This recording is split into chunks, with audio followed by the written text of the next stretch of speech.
انا جعلنا ما علی الارض زینۃ لها لنبلوہم ایہم احسن عملا، ہم نے زمین پر جو بھی پیدا فرمایا وہ زمین کی زیب و زینت ہے، اس کا حسن ہے۔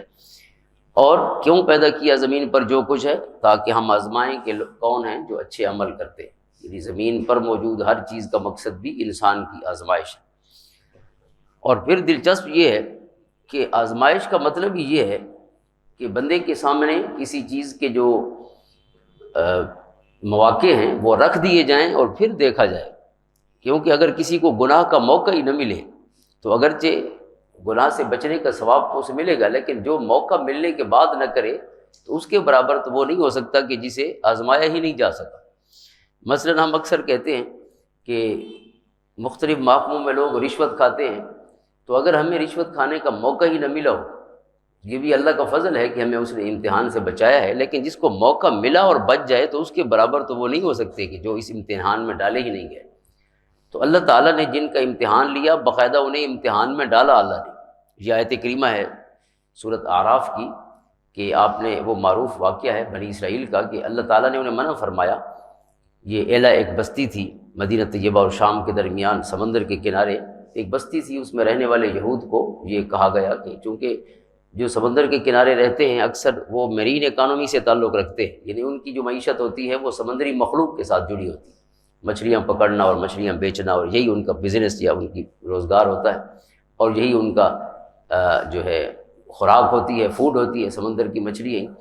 تو انہیں منع کیا گیا کہ سارا ہفتہ تو شکار کر سکتے ہو، لیکن ہفتے کے دن یعنی سنیچر کو، سیٹرڈے کو شکار نہیں کر سکتے، یوم سبت سیٹرڈے کو شکار نہیں کر سکتے۔ اب قرآن خود بیان کرتا ہے کہ ہوتا کیا تھا، وَاسْأَلْهُمْ عَنِ الْقَرْيَةِ الَّتِي كَانَتْ حَاضِرَةَ الْبَحْرِ، ان سے پوچھو اس بستی کے بارے میں کہ جو سمندر کے کنارے تھی، اِذْ يَعْدُونَ فِي السَّبْتِ، جب انہوں نے زیادتی کی حد سے گزرے سبت کے دن یعنی سنیچر کو یا سیٹرڈے ہفتے کے دن جب انہوں نے اللہ تعالیٰ کی نافرمانی کی، اِذْ تَأْتِيهِمْ حِيتَانُهُمْ يَوْمَ سَبْتِهِمْ شُرَّعًا، قرآن کہتا ہے کہ ہفتے کے دن جو ہیں وہ مچھلیاں کھلم کھلا ان کے سامنے آتی تھی، یعنی جس دن شکار کرنا منع تھا اس دن مچھلیوں کی یہ حالت ہوتی کہ پانی سے زیادہ مچھلیاں نظر آتی تھیں، ساری مچھلیاں سمندر میں ہوتی۔ وَيَوْمَ لَا يَسْبِتُونَ لَا تَأْتِيهِمْ، جب ہفتہ گزرتا تو کوئی مچھلی نظر نہ آتی، یعنی آزمائش کی کیفیت تھی کہ اللہ تعالیٰ نے مچھلیوں کو کہا کہ اسی دن نمائش کرانی ہے جس دن ممنوع ہے۔ فرمایا ہفتے کے دن جو ہے مچھلیاں شرّا کھلم کھلا ان کو منہ دکھاتی تھی، ان کے سامنے گویا ڈانس کرتی تھیں اپنے انداز میں سمندر میں، اور یہ دیکھتے رہتے تھے۔ پھر انہوں نے ایک طریقہ سوچا، قرآن کہتا ہے کذالک نبلوہم بما کانوا یفسقون، یہ ہماری آزمائش تھی کہ جس دن شکار نہیں کرنا اسی دن مچھلیاں آئیں گی اور وہ بھرپور انداز میں اپنی نمائش کریں گی۔ تو انہوں نے کیا طریقہ کیا، ایک ہیلا کیا انہوں نے سمندر کے ساتھ ساتھ حوض بنا لیے،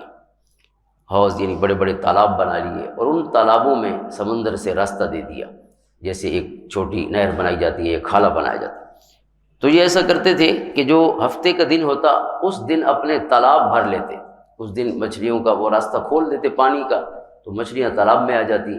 اور جب ہفتے کا دن ختم ہوتا تو یہ تالاب کے راستہ بند کر دیتے جو سمندر کے ساتھ تھا، لہٰذا مچھلیاں واپس نہیں جا سکتی تھی۔ تو پھر کیا کرتے تھے، یہ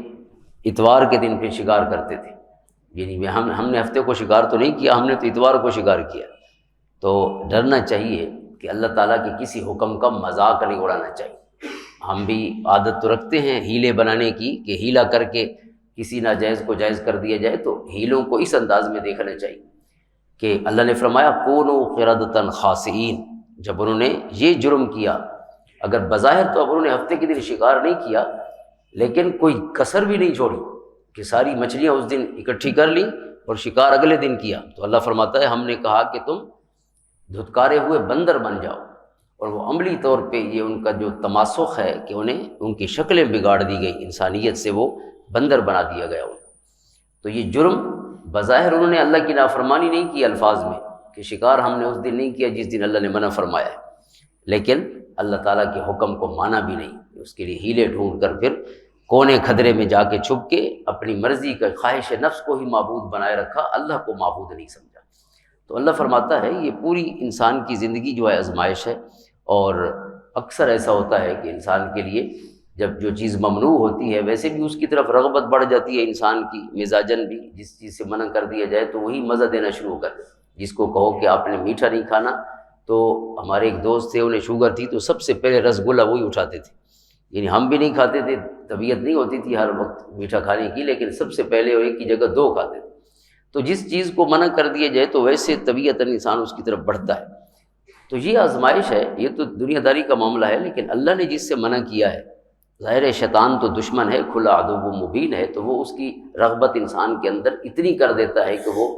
اس پر کنٹرول کرنے کے لیے بڑے مجاہدے کی ضرورت ہوتی ہے، بڑا پہلوان بننا پڑتا ہے۔ جسے قرآن کہتا ہے من صبر وغفر ان ذلک لمن عزم الامور، جس نے صبر کیا یعنی اللہ کے حکم پر استقامت اختیار کی اور معاف کر دیا، کسی اپنے مخالف کو جس نے زیادتی کی ہے اسے معاف کر دیا، تو قرآن کہتا ہے یہ پہلوانوں کا کام ہے، عام آدمی کا کام نہیں ہے معاف کرنا، ورنہ انسان تو اینٹ کا جواب پتھر سے نہ دے تو اس کی تسلی نہیں ہوتی۔ تو ایک تو یہ فلسفہ ابتلاء و آزمائش ہے جس کو خصوصاً اس انداز میں بیان کیا گیا، اور پھر مقصد ابتلاء بیان کیا گیا۔ مقصد ابتلاء کہ ہم کیوں آزماتے ہیں بندے کو۔ ایک تو مقصد ابتلاء کلیئر ہے، ایکم احسن عملا، پتہ چلے کہ کون اچھے کام کرتا ہے، لیکن یہاں پہ جو کہا گیا لیعلم اللہ من یخافہ بالغیب، پتہ چلے کہ بن دیکھے کون ڈرتا ہے، کہ کوئی روکنے والا بھی نہ ہو، ہاتھ پکڑنے والا بھی نہ ہو، لیکن اس کو حاضر سمجھ کے گناہ سے کون بچتا ہے۔